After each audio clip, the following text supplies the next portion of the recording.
ನಮಸ್ಕಾರ, ನೀವು ನೋಡ್ತಾ ಇದ್ದೀರಾ ನ್ಯೂಸ್ ಫಸ್ಟ್ ಲೈವ್. ನಾನು ಸಬಾ ಹಕೀಂ. ಪ್ರಮುಖ ಸುದ್ದಿಗಳನ್ನ ನೋಡೋಣ. ಮೊದಲಿಗೆ ಹೆಡ್ಲೈನ್ಸ್. ತರಾತುರಿಯಲ್ಲಿ ಪರೀಕ್ಷೆ ನಡೆಸೋದಕ್ಕೆ ಕೆಪಿಎಸ್ಸಿ ಕಸರತ್ತು.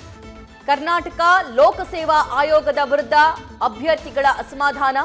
384 ಗೆಜೆಟೆಡ್ ಪ್ರೊಬೇಷನರಿ ಹುದ್ದೆಗಳ ಪರೀಕ್ಷೆಗಳ ಬಗ್ಗೆ ಅನುಮಾನದ ಹುತ್ತ.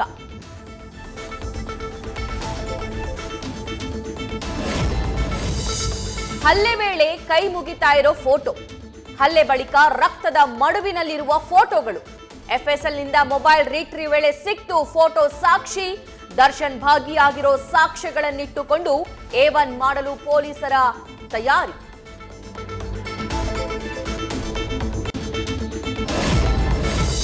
ಎಚ್ಡಿಕೆ ವಿರುದ್ಧ ಪ್ರಾಸಿಕ್ಯೂಷನ್ಗೆ ಅನುಮತಿ ಕೋರಿ ಪತ್ರ.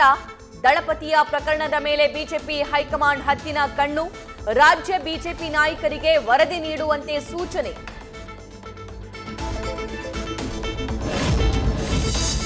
ಬಿಜೆಪಿ ಜೆಡಿಎಸ್ ನಾಯಕರ ವಿರುದ್ಧ ಪ್ರಾಸಿಕ್ಯೂಷನ್ಗೆ ಅನುಮತಿ ನೀಡದಿರುವುದಕ್ಕೆ ಕಾಂಗ್ರೆಸ್ ನಾಯಕರ ಆಕ್ರೋಶ. ರಾಜ್ಯಪಾಲರ ನಿರ್ಧಾರದ ಬಗ್ಗೆ ಮತ್ತೊಮ್ಮೆ ಖಂಡನಾ ನಿರ್ಣಯ. ಸಚಿವ ಸಂಪುಟ ಸಭೆಯಲ್ಲಿ ನಿರ್ಣಯ ಕೈಗೊಳ್ಳಲು ತೀರ್ಮಾನ. ಉಡಾ ಹಗರಣದ ಬಗ್ಗೆ ಬಿಜೆಪಿಯಿಂದ ಮತ್ತೊಂದು ಹೆಜ್ಜೆ. ರಾಜ್ಯಪಾಲರಿಗೆ ಇನ್ನಷ್ಟು ದಾಖಲೆಗಳನ್ನು ಕೊಡಲು ತಯಾರಿ. ವಾರಾಂತ್ಯಕ್ಕೆ ಗವರ್ನರ್ ಭೇಟಿಯಾಗಲಿರುವ ಕೇಸರಿ ಪಡೆ ನಿಯೋಗ.